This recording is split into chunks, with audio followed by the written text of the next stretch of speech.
Liverpool's well-being looks pretty good. They powered past Arsenal eventually with a show of strength towards the end of the game. I thought Andy Robertson, the challenge with Saka and the left-hand side for the second goal, just sort of epitomised Liverpool's spirit last night. Aaron Ramsdale wouldn't have been too happy about the goalkeeping for both the goals, actually, I think. But eventually Liverpool got the job done. 1 point behind Manchester City in the title race now. And after the leaders dropped points at Selhurst Park on Monday night, is the momentum with them now? Well, yes, currently, but momentum changes. You know, the momentum was with Man City for a period of time when Liverpool were drawing games and losing to Leicester and a few other things that were going on, 2 or 3 months ago.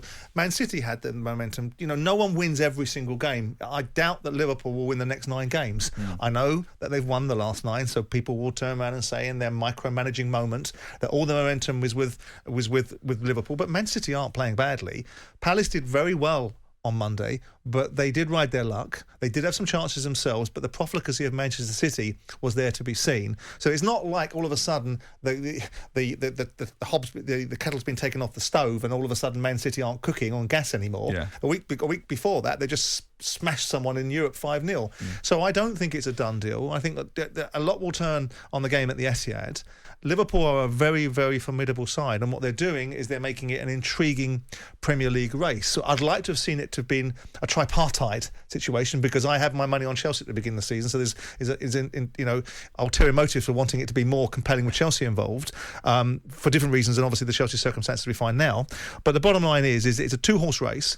Liverpool are in good nick, but it's a pick-em in boxing parlance, because Man City are in front. They do have the advantage, and they do have the most compelling game at home against Liverpool. So with that in mind, I still think it's slightly in favour of Manchester City. They know how to win Premier League titles. They know how to get the job done. They know how to turn the form up when they need to. They've done it repeatedly and endlessly. Liverpool are a force of nature, the way that they play. Their manager is the same thing.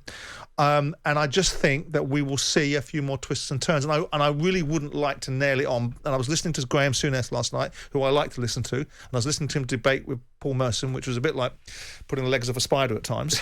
But the bottom line is that there was a debate going on, and Paul had one view and Graham had another. Graham will, of course, always be pro-Liverpool in everything. Yeah. But I do still think it's Manchester City's title to lose. Yeah. Do you buy the narrative that Jurgen Klopp was spinning last night, that he doesn't like it? He doesn't like the title race. He doesn't like being the centre of attention, constantly being asked about chasing Manchester City down? Or do you think actually... Well, the alternative question is that he's run away with the title, or the alternative question could be like last year, are you going to score a goal in the last minute of a game against West Bromwich Albion to be able to get into the top 4? Which question would you like best? Yeah. Right? He has put together arguably one of the most formidable teams in the Premier League. And if you look at their offensive line now, I mean, it's difficult to argue. And I was listening to them talk about the power of Liverpool yesterday, and I'm a great Liverpool lover. From a kid growing up watching Liverpool with Emily Hughes and Kevin Keegan and John Toshek and Joey Jones and whoever else. Except for the day they spanked you 9-0. Except, well, Palace got the revenge later on in the season when they beat them 4-3 in the FA Cup semi-final. So all ends led to the middle, didn't they? But the bottom line is that Liverpool have built this. Look at the players they've got now. They are a real force now. So whoever wins this Premier League, whether it's Liverpool or Man City, is a credit to both the manager that's produced the team, the people that own those football clubs, and the Premier League per se. But I don't buy that nonsense about not wanting to be included in the conversation, because there's only one thing worse than people talking about you. It's people not talking about you. The other thing I thought last night was really interesting. Actually, one of my mates who's a big Liverpool fan. You don't have any friends, that was the big revelation of the night, actually, that I have a friend who sent me a text saying that this is the best Liverpool team he's seen in his lifetime, spanning 40 years. Okay. But maybe. Arteta. Yep. Deserves a little bit of credit, even though they didn't win last night. Totally. I thought they played quite well. And he said after the game, actually, the players in the dressing room know how well they've played. Yep. Will they take heart from that performance? I thought Martinelli was a real handful. Not if your mentality is that of a winner. You show me a good loser and I'll show you a loser. Right? The bottom line is that people will know, when you're managing in the margins, grown-ups will know that there's a difference between Arsenal and Liverpool at this stage in their evolution. Of course. And people can take heart from it. You shouldn't take heart from losing. You should never take heart from losing. You should take heart from your performance and suggest that you're on the journey. But journeys, twist and turn, and they're in a good vein of form, and they need to cement it, Arsenal. If Arsenal can cement this ridiculous notion that we now have that finishing fourth in the league is winning something, but it is. It's winning an access to a qualifying group that goes into the Champions League. So the bottom line is that Arteta, from my point of view, went from somebody that I really thought had the chops to somebody that began to sound like all he was theory and wasn't alighting upon a particular philosophy or direction of travel, to someone that's now got the zeitgeist, got the balls to get rid of players that don't toe the line, and seems to have the attention of the players. And we're beginning to see a little bit of character amongst his side. We're beginning to see a little bit more discipline, because when I was talking to Martin Keown a couple of weeks ago about players' discipline and how that was affecting some of the outcomes that Arsenal were having because their players would get sent off in games, I suggested that I'd rather have players that need to be reined in than players that need to be pushed forward. And Martin agreed. So I think there's a lot more. I think Martinelli's a hell of a player.